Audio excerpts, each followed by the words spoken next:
Welcome back to Canada. Oh my God. Thank you, Tom Power. Thanks for coming. Thanks for calling me by both my names. Yes. If anybody doesn't know, Tom Power likes to be referred to as Tom Power. There's a little sign when you come in that says, please refer him by both his names. Yes, because Tom could be Tom anybody.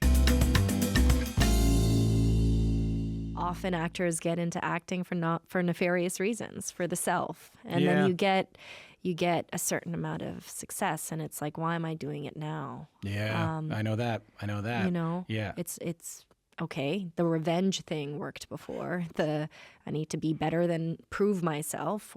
But what now? So hold on, but back up for me. You got into acting because, tell me that story. Of course, I love acting, but I didn't really discover I loved acting until much later. But I got into acting because I wanted to be famous. I wanted to have money. I wanted to be the prettiest girl in school. I wanted all of these. I wanted it to fill a hole, to fill the pain. And then once I got those things, the pain was still there. What was the pain in the hole you were trying to fill through acting? This was in high school? Yeah, the pain was just self-loathing about being myself, self-loathing about what I looked like, self-loathing about my race, self-loathing about how I did I say how I looked like? Yeah. Yeah, that was a recurring one. The realities of my life, beautiful, but also things that I wasn't coming to terms with. So I thought that success and fame and running away from everything would fix this hole. I wouldn't have to do any self-work. Right. And I wouldn't have to face myself. I wouldn't have to face that I'm a flawed human being, that I am a human being. Yeah. That I could just be this shiny mystery. And that's why Instagram's so difficult too. It's like people don't know you, but they love you, but they don't actually know you. And then it's also an easy drug, a way to get away from myself. There's so many traps. I hope I'm making sense. No, you're making a whole lot of sense to me.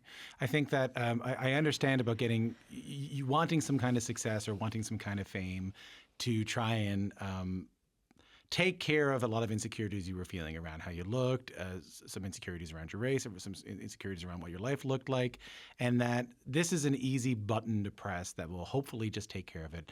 And then Instagram is great for that because the more of you give of yourself, the more dopamine you get, the more love, and you get the lovely stuff you get from it. Yeah. But then when you actually end up getting all that love and you end up getting all that success, you look at yourself and go, well, this didn't do what I was. And nothing changed. This is tales all this time. Yes. It didn't give me what I wanted. Yes. Why am I doing it now? Yes. My question for you is, and this is too personal, let me know. You chose a art form, a craft to try and feel better about yourself that is like known for making people feel worse about themselves. It's a craft where people talk about how you look. It's a craft where people talk about, oh, you can only play this kind of character. I mean, my assumption is you got some of that too in that world. Yeah, for sure. So I have so many thoughts that came from that. One, I have very little. So. No. So many thoughts that came from me from that. That acting and going deep, quote unquote, deep makes actors feel bad about themselves or worse about themselves.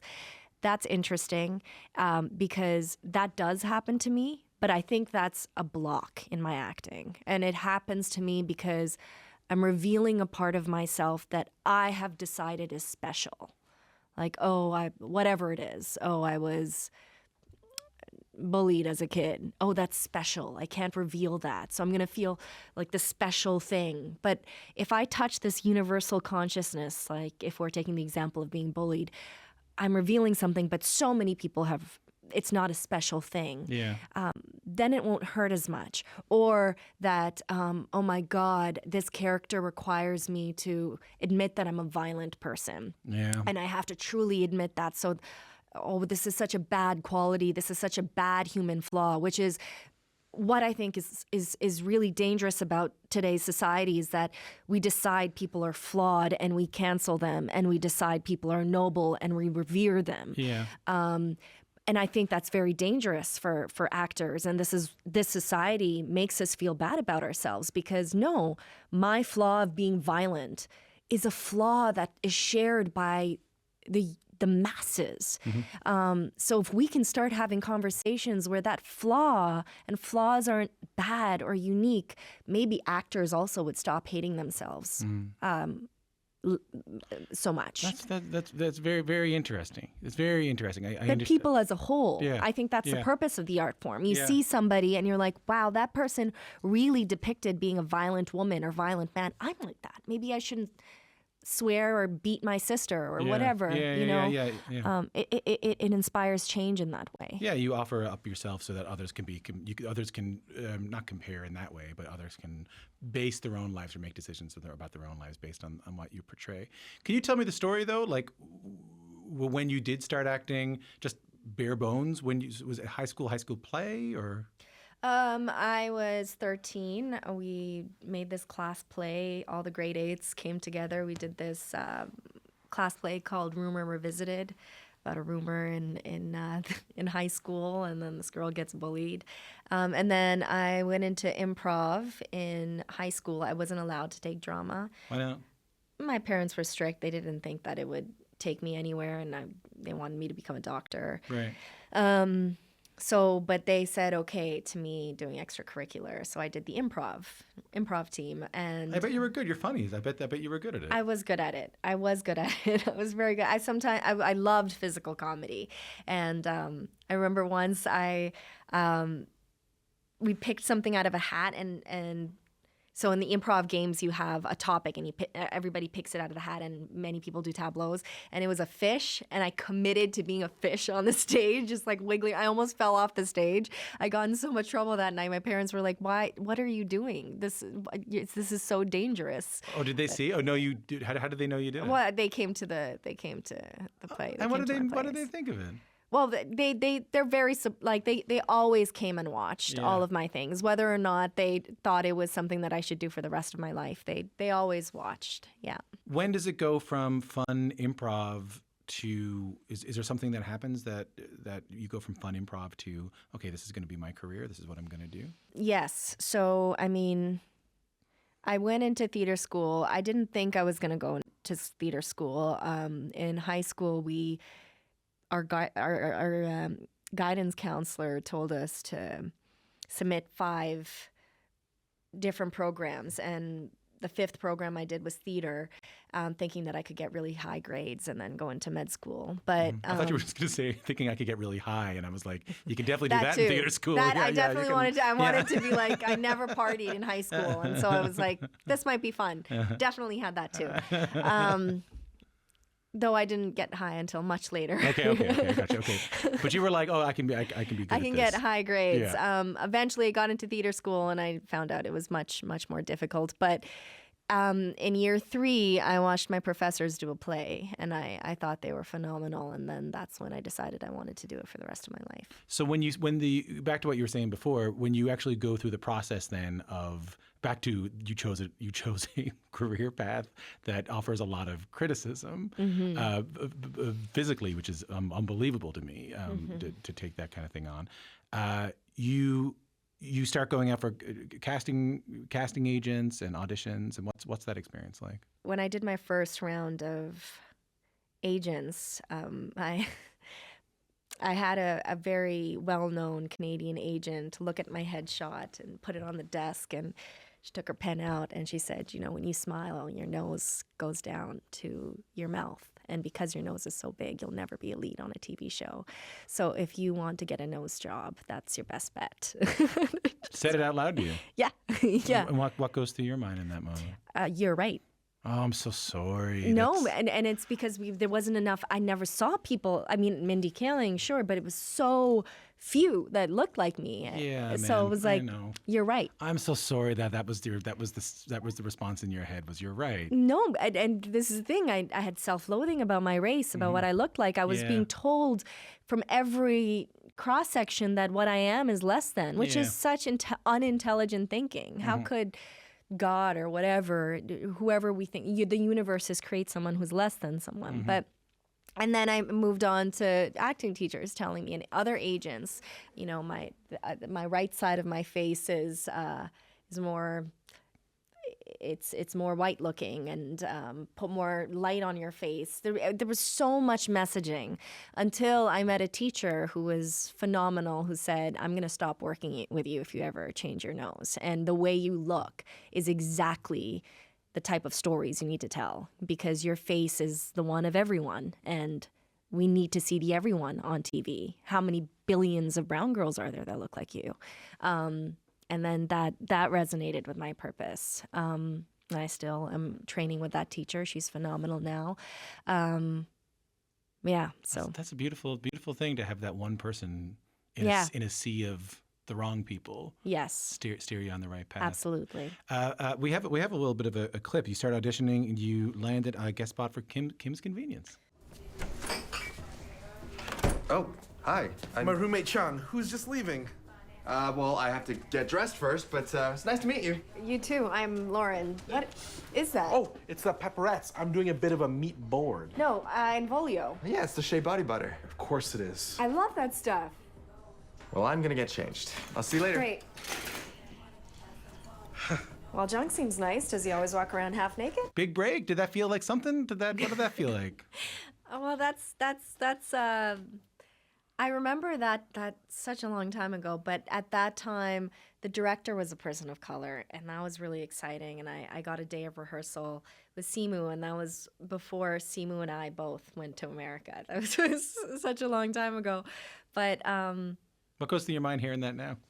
Like, I'm proud of the three of us. All three of those people in that clip have really excelled and represented Canada internationally. So that makes me proud. And it also, you never know who you're working with, and to respect every artist you're working with. But it feels like a very long time ago. I It bet. feels like a beginning. I can hear myself even then trying to be pretty in my voice. What does that mean? Like, I can hear myself using a voice that's not mine. Yeah. I know that. Yes, but that was that might have been 7 years ago, 6 or 7 years ago. It's a long time ago. When does the audition happen for this show, for the Sex Lives of College Girls? That was 2020. How does that happen? That happens during COVID, which is crazy. And I get an audition. You got a call? You got an email? I get an audition in my inbox, Mindy Kaling show, Bela Malhotra, and I'm thinking, okay, the ego was like, whoa, this could be a really great opportunity. And shutting that down immediately. And I remember putting it away and getting back to the script that I was writing and thinking everything is equally as important. And then I shot the tape. And I did it in like 20, 25 minutes. And we just did 2 takes, and I did it with my teacher. And I got a call on 2 days later saying that you're going to have a chemistry read. And then they canceled that because they found out I didn't have an O1 visa. And I remember my agents at the time saying, should we even audition for this because you don't have an O1 visa? For people who are listening to this who don't know, the O1 visa is what you need to work in the U.S. as an actor, as a performer. Yes, Yeah. And a lot of people apply for this visa so that these big production houses don't have to worry about paying for that. But I said at that time, that sounds like a them problem, not mine. I know I'm bloody talented, so why don't we just make them fall in love with me and they can figure it out later. So I did the audition, and I will say that is the quality that is required to succeed in this business. Doggedness. To believe in your talent, and everything else is a them problem. And I think that's something that's a Canadian mindset, is to make it comfortable for everyone. Yeah. And the people in Canada that have gone internationally in their careers are people who have that dogged mindset. Yeah. So if that's something I can encourage to the people listening, is be dogged. Don't be nice. If you're talented, you know you're talented. Yeah.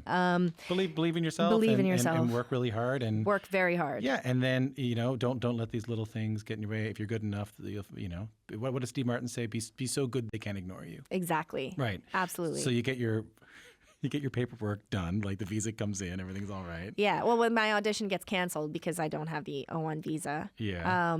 But then my manager said, just we'll figure it out. Yeah. And yeah, we apply for the O1 visa. I get my call back. I don't get the O1 visa. So many loopholes. And then we applied one last time with they just got a bunch of reference letters because they really wanted me. And yeah, for some reason, God, thank you. It happened. So it was meant to happen. Yeah, I mean, did you have this feeling of, oh, this is going to be it. This is going to be the thing. This is going to... That's that thing I wanted in high school. I want to be famous. I want to be rich. I want to be... Yes, I did think that. I was blinded by that, for sure. Yeah. And I was definitely blinded by that the first year this show came out. There was so much attention. And I when it happened, I didn't know what to do with myself because I wanted it so bad, but I was coming to this rapid consciousness. Like I could take the heroin needle for the first year that it came out, but then when everything goes away, I haven't done any work on myself, you know? Yeah. Yeah. So I want to get a story off you because I want to talk a little bit more about, because that's like one of my favorite things to talk about is finding out, because I also thought that this would fix all my problems and it didn't and all this other stuff. So anyway. I'm glad you admit that. Oh, come on. I mean, and there's Tell so me many. anyone who's been on the show who doesn't feel that way. No, you know? I think it's something people don't talk. Well, they do talk about it, but people don't believe it. I was just having a conversation with my partner the other day, and she was like, "If only my show will get made, then I will." And I'm like, "Baby, it's not going to do anything." I know. But we never believe it until we're there, I guess. I did hear you talked earlier. You were like, you know, I when someone told you get a nose job, you were like, okay, because you said I never seen anybody who looked like me. I mean, there was Mindy Kaling, but that was kind of it, and that was one show, and blah blah blah blah. I did hear a story, and I think this is a funny story. I was hoping you might tell it. That when you kind of freaked out when you saw Mindy Kaling when she came onto set for the first time. Oh yes. I like that story. Can you tell it? I can tell it. Yeah, I freaked out. You were on set. Yeah, I was on set. It was the first day. I had one line, which was, I got into the Catalan. I couldn't remember it for the death of me. And we spent maybe like an hour and a half, 2 hours on this. And I kept saying, I got the Catalan. I'm into the Catalan. Just like every other version other than I got into the Catalan. And I was like, I'm horrified. I was just so self-conscious that someone that I had revered for a long time, a human, but because she was there. She was on set. She was on set, so you couldn't get your one line Yeah, out. I couldn't get my one line out. And I was so desperate to impress where the art did not matter. Yeah. I was just so... but then, yeah, I called her. I asked if I could meet her in my trailer, and she was like, "Did you get sexually assaulted?" I was like, "No, I just blanked because I saw you on set yesterday, and I've done a lot of prep work, but I just could not say this line." Yeah, so, and I want to talk to you about it. Yeah, and I just admitted in that moment that I revered her, and she definitely did. The work she's done made me feel like I could be an actor because she was literally the only person that looked like me on film and television, the every Indian girl, which is beautiful, just not a model. And that made me feel like my experience was valid. How did she take it? Oh, she was. I think she got emotional. But she's not good with compliments. She's definitely shy with them. I hear for this new season, for people who don't know, the character you play on the show loves comedy. We get to watch her. She's sort of developing her voice in the show. In the latest season, we see her try stand-up comedy. Had you been doing stand-up before? Never. Okay. No. So you find out you're doing stand-up in this season. Yes. Next step is? Research a bunch of stand-up comedians, look at so many specials, start getting into the brain of Bela, which is trying to make a joke of everything all the time, and it's just not landing, which is very much myself. But sometimes when I tune into a character, then that becomes my life. I'm always trying to make jokes, and it's not landing. I'm just in the pocket of that character. So that was that. Watched all of the Mindy Project, read her book, Office, so many specials, and then started writing my own special. Sorry, not writing my own special. That was just a slip. Writing your own stand-up. Writing my own stand-up, and then And then? I did a few. Where? Just some tiny, tiny places you would never know of. Like in New York? In LA. In LA? In LA, So yeah. not the big rooms, little indie rooms, alternative Indie rooms, yeah. And what do? You show up and say, hey, I'm planning on being I have to act as a stand-up in a... No. I just do my stand-up. You show up as any other comedian? Any other comedian, yeah. Tell me about the first time. The first time was it was one of my favorite times, actually. I wore my these big glasses, and I looked like a 16-year-old. But this woman in front of me was laughing like a cow. Like mooing? Like she was, I can't even replicate the sound that she was making. But for some reason, this human being, her laugh sounded like a cow. That's nice. And so I was doing the set that I had worked on with Sherry Shepherd and Mecky Leeper and all of these amazing comics. And she was just, and I could not help but make a comment about how she was laughing. And it was one of the moments that I finally learned, about comedy, which is you have to deal with what's happening in the moment because everyone's thinking that and no one's saying it. And I made this joke about her. It's like, do you know that you sound like a cow when you laugh? Yeah. And everybody lost it. And she laughed? Yeah, she definitely Okay, laughed. good. Yeah, load.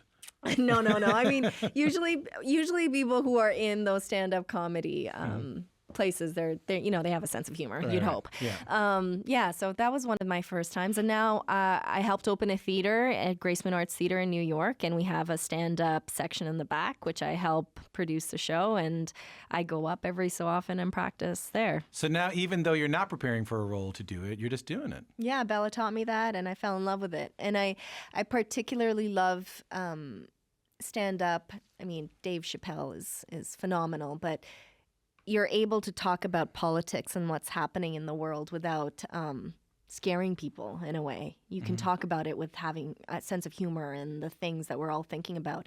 And I think it provides for an opportunity for change. That's really important. Was your first set a political one, or what? Was your first joke? Is your first joke radio friendly? What was the first joke you told when you got on stage? Is it radio friendly? Yeah. I mean, the first joke I told was I identify as a 6, not too hot, not too ugly, somewhere in the middle of no man's land where there are no men, so you end up being gay. Yeah. That was one of the first ones I came up with. Got a big laugh right off the get-go. Yeah. Well, that's beautiful that you're able to do that now. Yes, I'm working on it. I wouldn't say I'm very much a rookie, but definitely something that Bela's inspired me. One thing I want to get back to that phrase you just used, something that Bela's given you. I want to come back to that in a second. But just to talk a little bit more about the character. So we know that Bela loves comedy, loves sex. You've been talking a little bit so far about, I guess, visibility. What I'm often interested in when it comes to these conversations is not just visibility, but sort of micro visibility, like not just having one person up there, but different types of people and different people with a lot of nuance in their character, and showing that, whether it's people of color or any sort of person, there's a lot of variations of people in this world, is what I'm trying to say, that we're not a monolith. And I was reading this thing you talked about, how you use your character to push back against certain stereotypes. I just opened the door on that. When Sex Lives came out, a lot of the questions I had gotten was, the first year, it simmered down, was what's it like being a sexual character, Indian character on TV? What's it like being a sexual Indian character on TV? It was like a generic, often question. And what's the implication in that question? The implication is Indians don't have sex, And so it's like, what? We're the most... one of the most highly popular. We're having a little unprotected sex, a little too much, if I might say. But this is this thing that the depiction of South Asians in America in Hollywood, not necessarily in Bollywood, often is that they're not sexual. They're nerds who don't have sex, and nerds can also have sex, and sometimes they're not nerds. But these sort of chaste nerds. Yeah, the stereotype. And Bela is someone who at that time, I think it's significantly changed in the last 5 years, was someone who was a South Asian having sex. School wasn't the top of her priorities. She was very confident in the way she looked. You know, she didn't have to be a model to feel like the sexiest thing in town. And I think that was very empowering and for every person, and not just South Asian women, just women in general. So she's breaking these stereotypes of the box that a South Asian woman is supposed to be in, or the every girl is supposed to be in. When your character came out as bisexual, Mm-hmm. do you remember getting that script? Did you know it was coming? You know, it's interesting because the way I work is that there's so much that's not in the script Yeah. that I already decide. So I think that Bela is someone who fucks a lot of people and genders, and I don't think You've thought that from the very beginning. I thought that from the beginning, and Okay. I also think that she's someone who does a lot of drugs, which the show doesn't. But I'll pretend to be high on cocaine, or I'll pretend to, but I'm doing sensory of cocaine when that's not written in the script, and Right. maybe the writers will catch on. Or I really encourage the suits and I encourage the ties, and maybe the writers will catch on, and so. Oh, so you were kind of This is very interesting to me. You were kind of guiding the character that way. I'd like to hope so. And then one day you get a piece of paper and you go, okay, it worked. Yeah.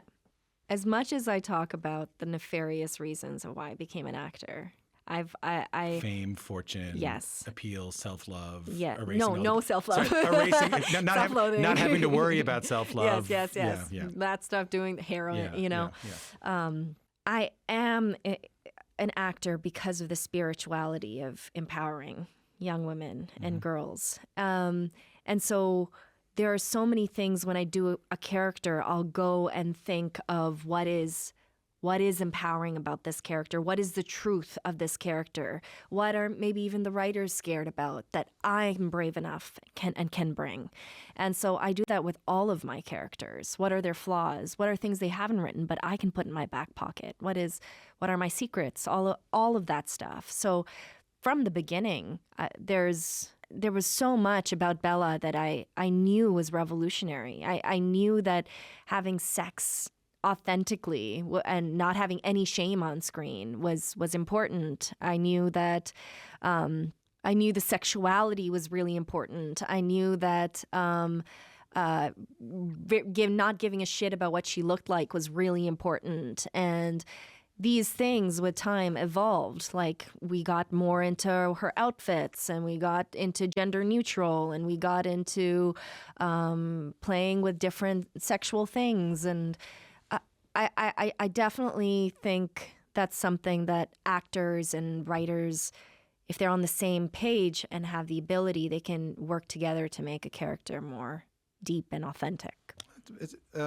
Last question to you. You were talking earlier about something that's something Bela has given me, and I just loved the way you phrased that. What's the most important thing Bela's given you? Oh man, I think Bela is way braver than me in a lot of categories. She unforgivingly loves herself. There is no reason why she wouldn't. Like the idea of that is stupid, and is unintelligent. Like if someone doesn't like her, they got bad taste. So she's taught me to love myself, and I could learn that lesson way more. And I do love myself, Yeah. but I don't mean to give off. No, but that's not really your fault. That's years of conditioning, and that's a lot of stuff that leads us to not love ourselves. That's not a character flaw, you know? She also, gave me the love of stand-up. She gave me the love of fashion. She allowed me to touch parts of myself that are very big, which is always wanting to make people laugh in the room, giving people joy, not wanting people to be in pain. And I got to enliven that through Bela. So she's given me a whole bunch of love for myself. Beautifully said. And what a journey you've been on, both externally, geographically, and internally as well. And nice to get a chance to talk to you as the we're sort of on that part of the line. And I'm looking forward to talking to you as we get further down the line as well. I'll see you in a couple of years. Thanks for coming in. Thanks, Tom Power. Mike,